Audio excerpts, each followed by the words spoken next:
let me try and maybe reflect on many of the points that have been raised in what I'm going to say. But let me begin by making a couple of general points about where multilateral development finance debate is going.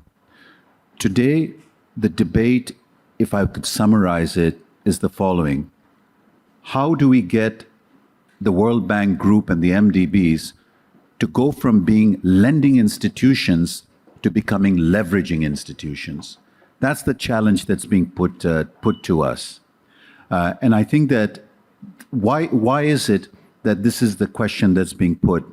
Well, first, development finance and corporate finance was originally seen as two different ways of financing an economy.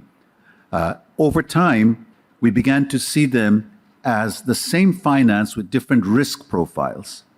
And finally, we are recognizing that development finance is just no longer available, but you really have to move development finance to leverage capital markets to give you blended finance. So we're in the world of blended finance, and can blended finance be leveraged to deliver to countries like India and countries in Africa? And how should one do it? The representative of Kenya mentioned that in the summit that they're going to have, they're actually going to talk about a new financial architecture, right? Which basically begins to say that perhaps the World Bank Group is not delivering what it needs to deliver, and there's a new financial architecture that's needed. So let me try and talk about this new financial architecture as it relates to energy security, which is what you've asked me to talk about. But let me begin by giving you a non-energy example.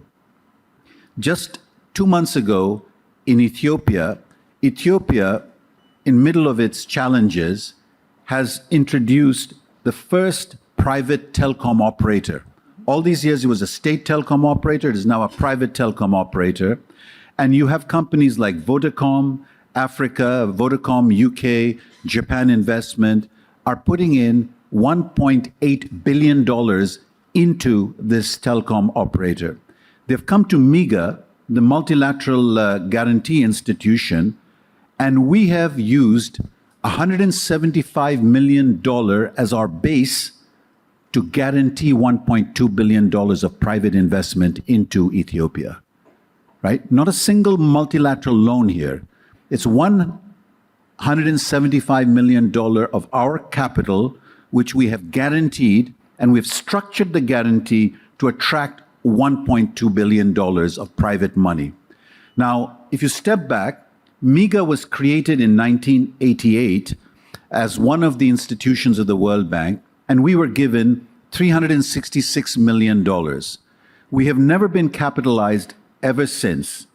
Since 1988, that $366 million we have converted into $72 billion of private sector investments around the world, right? For every dollar that we guarantee, 65 cents we resell into private reinsurers. That's how our 366 is being multiplied across our programs. Today, our leverage is for every $1 we put in, we bring in $15 of private capital. I gave you the example of telecom in Ethiopia. We just, a couple of years ago, we guaranteed private investment in a solar park in Egypt, which sold electricity to the public distribution sector. That solar park raised money in the capital market at 6 notches better rating than Egypt's sovereign rating. That's because of the guarantee we put in. Because of our guarantee, we now have, for example, in Malawi, a major solar project with battery storage. We have similarly in Gabon a hydroelectric power that we are guaranteeing. Similarly, we are about to do a guarantee of mini grids in Uganda.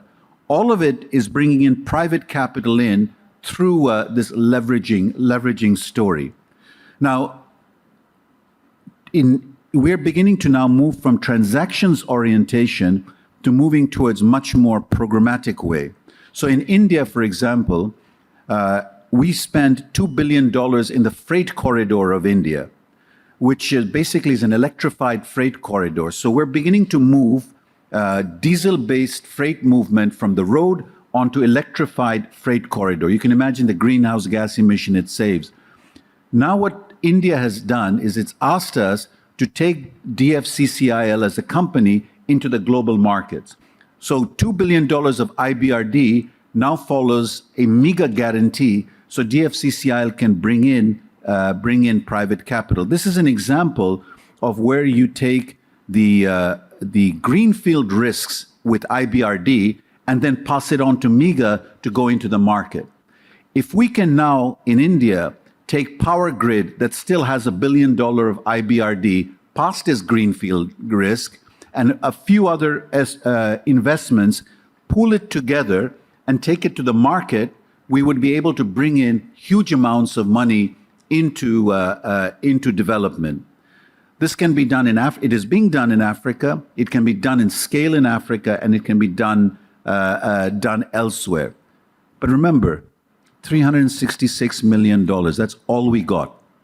Imagine today that the G7 had the courage to put in another $366 million into us, right? If we did 72 billion, we will do another 72 billion in development.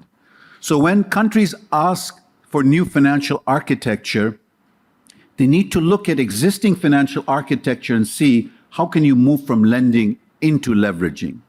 Having said that, I must say something very important. Lending was seen once about money into my own country, Bangladesh, or Africa, etc. But in fact, what it is lending into projects which is dedicated to state capability. It's to build state capability. It's to build institutions. We're very proud that India's grid, we've been part of it, our 15-year journey. We want to be part of 15-year journeys in Africa as Africa builds its grid. That's the lending power that it transmits into building capacity. You cannot replace that with leveraging power. MIGA cannot leverage state capability. We can leverage capital markets, but not state capability. This is where the lending and leveraging has to come together. That's a very different way of working on financial institutions than the traditional ones. The future lies in the World Bank Group transforming itself into a leveraging institution, but in which it does not give up its ability to partner with states and building state capability. If the two don't come together, you are not going to be able to really deliver on development.